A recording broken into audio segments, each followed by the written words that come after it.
Hey twin, thanks for clicking on this video. I'm so glad you decided to pop in for a chat with me. I keep forgetting to introduce myself. So I do believe I introduced myself on my other vlog post, but I should work to introduce myself on my tarot videos as well. But anyway, I'm Patience. I'm Sabrina. You can also call me Bina, Mina, Babs. I mean, I've had so many people just don't call me, I don't know, just don't call me an asshole. Anyways, I mean, you could, whatever, but, something that I want to talk about because it's the reading that I had just done, and I started this video at 4:44 p.m., which my video from yesterday should be posting right now. So go ahead and give it a watch after this. But I was talking about how everything that's going on right now is all just about energy farming, and it's always been about energy farming. It's always been about the aspects of this experience that basically just have the meat hooks in, right? I just have the meat hooks in because without you, nothing would exist. Nothing would even be here. And since we're all one, all of this we ordained for ourselves. All of this we created so that we could change it, so that we could transform it, so that we could transmute it. And the new experience that's coming for all of us, well, for those of us who are ready for it, for those of us who are ascending to it,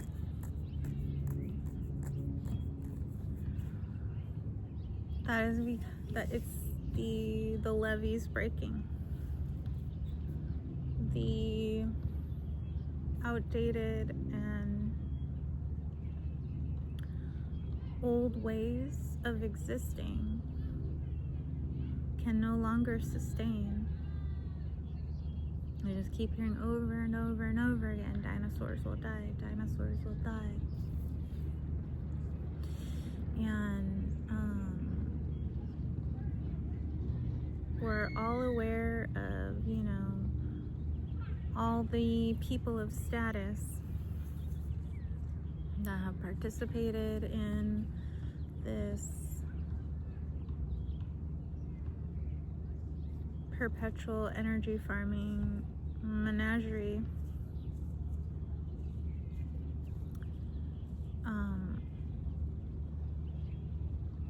But it's just everyday people as well, because I was scrolling through YouTube last night and a channel was recommended to me by a creator that I truly appreciate her work. I mean, all of us are here speaking up about the traumatization of children, because yes, children are the future. Like I was hearing,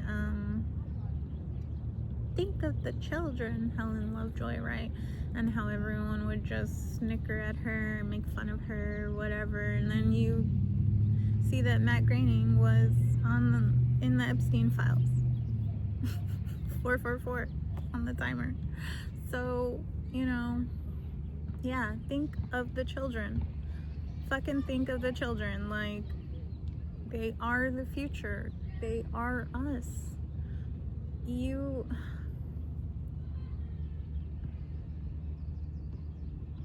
And it really sucks because Simpsons was a huge part of my childhood. Like a lot of things too. Ren and Stimpy, and I think even SpongeBob has some issues, but it's like,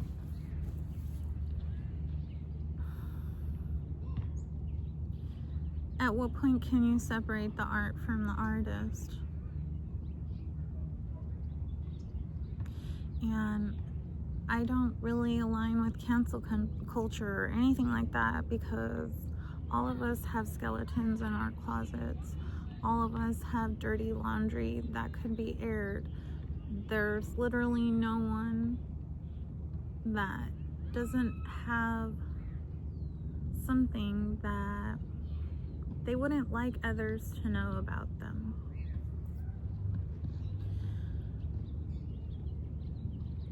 But do you identify with it? Do you allow that to run your life? Do you use that as an excuse to go out and perpetuate harm, perpetuate hurt, perpetuate trauma, perpetuate sin? Because what you know as sin was actually created to vilify femininity, to vilify the feminine energy. It's I had spoke about it in the reading, but it's basically, if you go to Revival of Wisdom channel here on YouTube, he spoke about how sin is actually, I believe, a moon goddess, and Christianity decided to appropriate it to subjugate women further, to subjugate femininity, because feminine energy is the most powerful when it's supported by masculine energy. Feminine energy within itself is extremely powerful, and literally none of us would be here without a woman. But the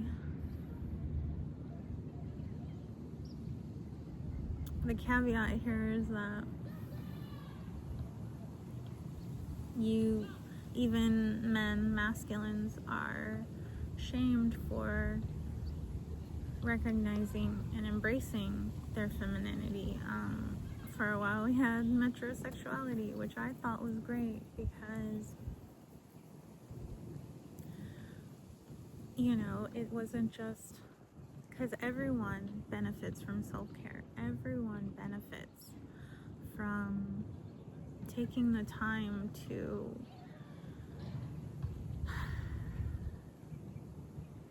focus on things that make you happy. Focus on the parts of yourself that you enjoy the most, and when you change and transform the parts of yourself that you don't see as favorable, not with the pressure of society or anything like that, but just for your own development, your own growth, your own expansion, it gives you so much power. It gives you so much persuasion in the experience. But what I'm getting at is that, I had seen the creator talk about, I'm not on TikTok. To me, TikTok is a cesspool, and I was on there for like 5 seconds and I deleted it. I was like, this is not for me. I kind of viewed as like just Tumblr with videos, but the creator that I'll share her channel was commenting on a TikTok video of this family content creator, how she basically walked in on her husband sexually assaulting their son under the covers, And honestly, she knows what's going on. She knew truly what was happening under that blanket, but she thought that her viewers or anyone who would view that video would be stupid enough to think, or blind enough as she's being, to say, oh yeah, that's just family bonding time. No. No, it's not, dear. I have 2 sons, and I like to cuddle with them, especially when it's time for bed or when they wake up, because it's just nice to have those few moments with them and bond. But you know, for the most part, we're just laying and talking, or looking at our own looking at our phones. Or you know, my eldest, he will show me stuff on his phone, and a lot of the times I'm slapping the phone out of his hand because I don't like the shit that he shows me sometimes. A lot of the brain rot. But you would never walk in on us and me be like, oh, hey there, and me be, you know, shocked to see you, because I'm not doing anything that I shouldn't be doing except bonding with my kids, except showing them love and compassion. And the TikTok creator that was trying to defend what she had posted, which to me, subconsciously, she's telling on herself.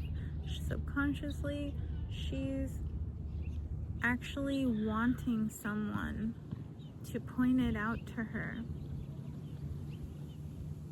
because she's too weak-willed to do it herself. But then, of course, because the backlash was so huge, you got embarrassed, you gotta backpedal, you gotta make excuses. She wants to sit up there and say at first that her and her husband walked in on their son, and because he's an adult, he's 20, that it's okay for, you know, like, I mean, he's 20. Why in the fuck are you worried about what's on his phone? Why in the fuck are you worried about what he's doing on his phone? And then, but she was saying like, oh, we walked in on our son and my husband jumped on the bed to wrestle with him. That's not what happened at all in that video. Bro got caught in 4K, like, and now you're making excuses and backpedaling because you don't want to step out of your comfort zone. You don't want to confront your livelihood, because I'm pretty sure she was like a full-time mom or something like that. And it's like, mothers always know. When they say they don't know, they're fucking lying through their teeth. Mother's intuition is never wrong. So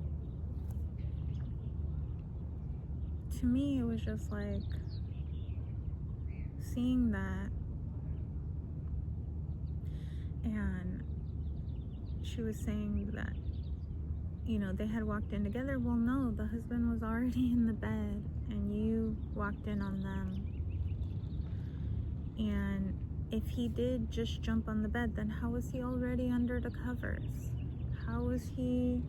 And people don't wrestle under the covers on a bed unless you're literally having sex. That's what parents say to their kids when they get caught. Oh, we were just wrestling. No. If a father and son are genuinely wrestling, it's going to be on the floor, out in the open. You're not going to be under a fucking cobija on the bed. And then for her to sit up there and pull a race card and say, oh, we're Pacific Islanders. You just don't understand how much we love our kids and how involved we are with our kids and blah, blah, blah, blah, blah. And then for me, that brings up another thing is, why are you so fucking attached and involved and running your kid's life like he's 20? Is because of what the dad is doing, and the mom is not willing to confront it. The mom is not willing to say, no, that is not acceptable.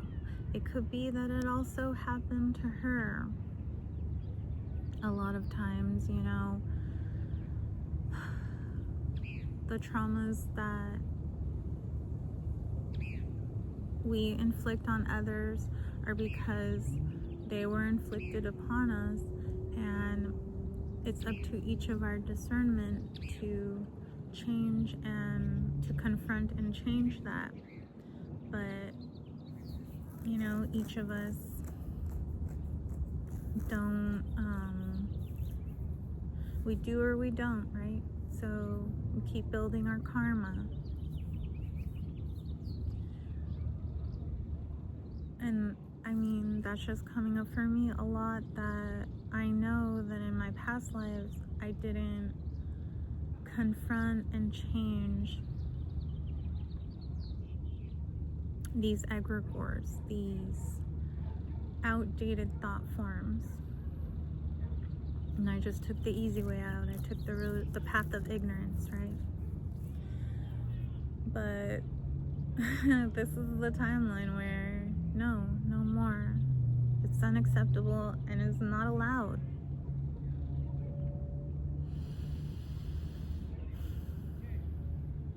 And then with the whole like celebrities thing,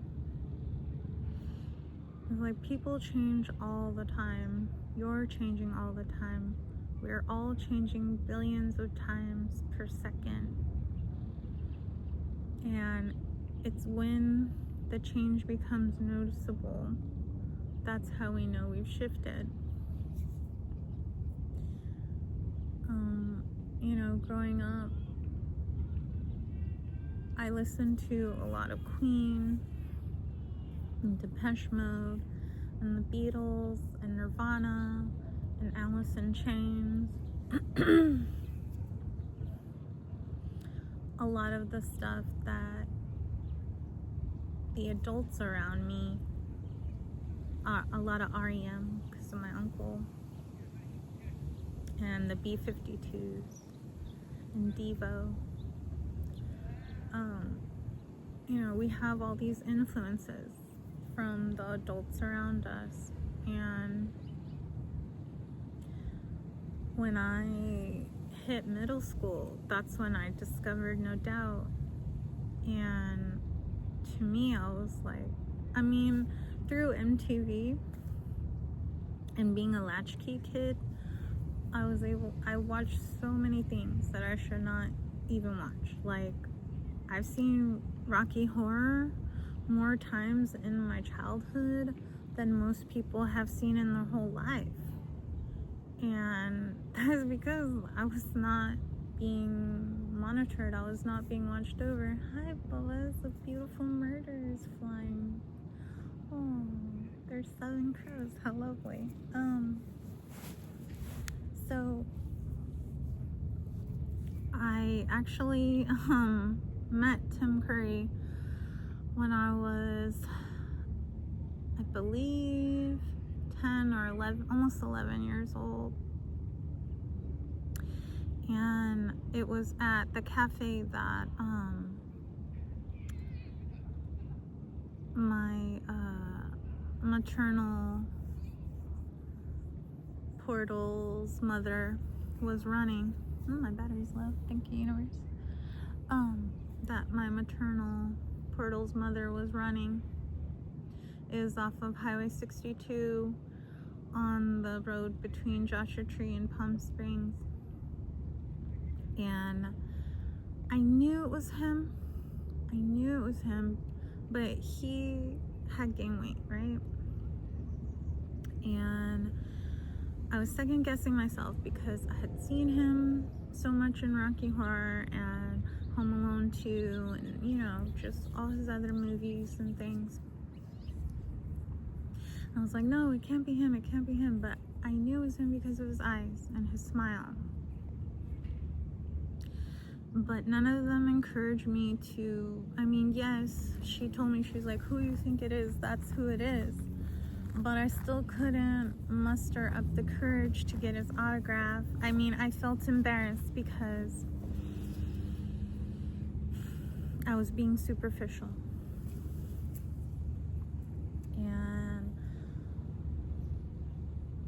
But she didn't, you know, push me to do anything about it. So I just hid in the cafe until he left. But going back to No Doubt, like, so Tim Curry, I love you. Thank you for your service to all of us, your beauty and art. But going back to No Doubt, when I had seen such an empowered and independent and a sovereign female figure in music. I mean, yes, we have so many lovely women in the music industry. I mean, Aretha Franklin, hello. But so many women in the music industry that embody their sovereignty, empower, and bring us such amazing art. But I identified a lot with Gwen because of her style and how she dressed tomboy, but she still was very feminine, right? She wore red lipstick. She you know, had the wave, you know, the retro hairstyle and everything. And I, up to that point, was always watching, like, I mean, I've always watched movies from the past, so I just felt that I could identify with her. But now she's someone that I couldn't even know. She's someone that wouldn't even want to know me because of where she aligns now. And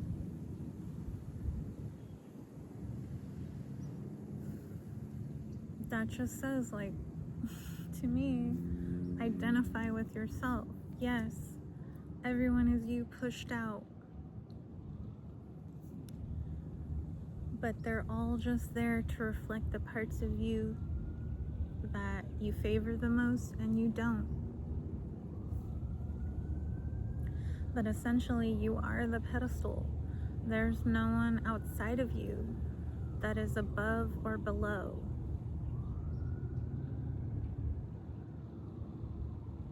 We're all on the same playing field here. So I thank you, Twin, for sitting here and listening to me speak from the heart. And I look forward to seeing you again soon, okay? Take care. Love you so much.